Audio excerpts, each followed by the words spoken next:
Como aumentar o valor da pensão que o autista recebe? Quer saber? Aguenta aí que eu já te conto.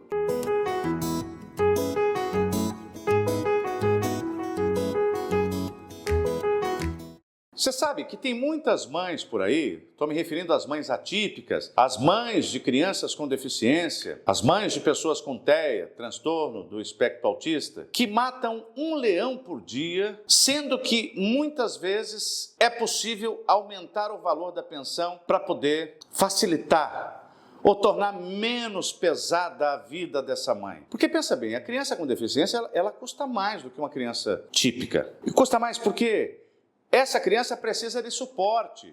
Suporte custa dinheiro. O que é suporte?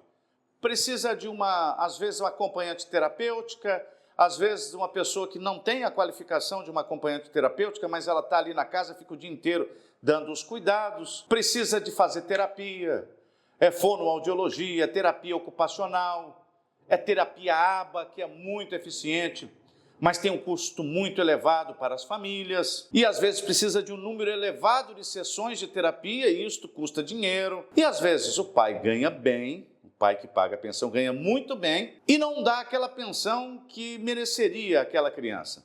E às vezes a justificativa é porque o pai tem outros filhos. O pai já separou 2, 3 vezes, tem filhos em vários lugares, e aí acaba dando o mesmo percentual para cada um deles. Mas aí tem um que tem deficiência, então é diferente. Esse tem que receber mais que os outros. Então, quando a mãe se depara com essa situação, fala assim, meu ex-marido, o pai do meu menino, ele deveria pagar uma pensão maior. O que eu posso fazer? Bom, vou te falar o nome e você vai anotar aí. Ação Revisional de Alimentos. Ação de revisão de pensão, para simplificar.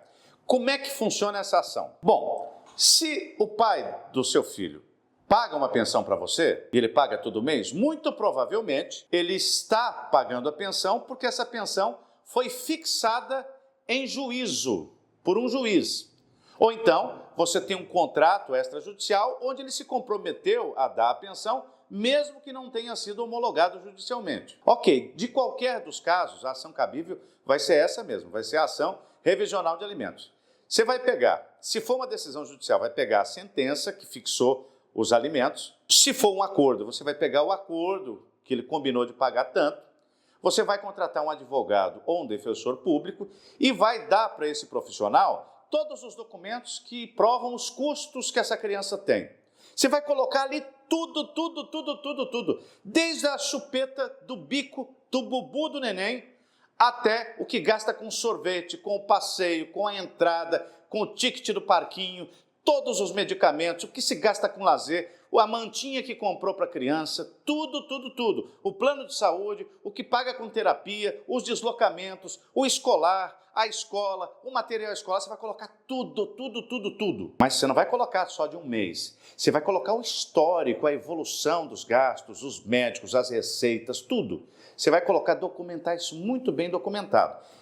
E com essa documentação, você, através do seu advogado, vai convencer o juiz que aqueles R$500, que aqueles R$2.000, que aqueles R$3.000, que aqueles R$5.000, porque isso depende, tá, gente? O quanto o dinheiro significa e satisfaz as necessidades das pessoas depende muito. Depende da classe social onde a pessoa está, depende daquilo com que a criança está acostumada, depende do padrão de vida do pai, porque o padrão de vida do pai tem que se refletir na qualidade de vida do filho. Vou te dar um exemplo aqui. Por exemplo, R$10.000 é muito dinheiro para você? R$20.000 é muito dinheiro para você? Pode ser muito dinheiro para nós, pobres mortais. R$30.000 é o salário inicial de um magistrado, por exemplo. Para nós pode ser muito dinheiro, R$30.000 de pensão. Mas se a criança, particularmente considerada, ela é filha de um bilionário, sei lá, Elon Musk, por exemplo, para usar um exemplo bem hiperbólico, vamos supor, esses R$30.000 não vão ser suficientes. Por quê? Porque esses R$30.000 não vão dar a essa criança, que é filha de um bilionário chamado Elon Musk, o padrão de vida que o pai tem. A criança tem que ter a condição de frequentar os mesmos lugares que o pai frequenta. A criança tem que ter a condição de ir no supermercado e comprar os mesmos alimentos que o pai compra para a casa dele. Essa criança tem que ter o direito de andar num carro do mesmo padrão do carro do pai dele. Isso chama-se congruência econômica. E em direito é chamado também de alimentos côngruos. Então, é só para fazer, eu abri um parêntese, só para fazer essa ressalva, que além da questão de provar a necessidade, tem uma outra prova que pode ser útil na ação revisional de alimentos. É a prova da existência ou não da congruência econômica entre o que a pessoa recebe, aquele que recebe alimentos, e o padrão de vida daquele que paga os alimentos. Então, feito isso, feitas essas provas, vai se ajuizar a ação de revisão de alimentos, o juiz vai intimar aquele que paga o alimentos para ele se defender, para ele dizer lá por que ele não está pagando mais, se ele concorda com os gastos e tudo, ele se defende e o juiz vai chegar a uma conclusão. Pode ser que o juiz não dê a quantidade ou valor de alimentos que você está pedindo para subir, mas frequentemente os juízes, reconhecendo que os gastos ali estão mais ou menos incompatíveis com aquilo que se recebe de alimentos, costumam aumentar o valor da pensão. Eu espero que esse vídeo tenha sido útil. Se ele foi útil, eu peço a você que se inscreva no canal, que clique no sininho e que compartilhe esse vídeo com outras pessoas que, assim como você, possam ter interesses nesse assunto. Muito obrigado e até o nosso próximo encontro.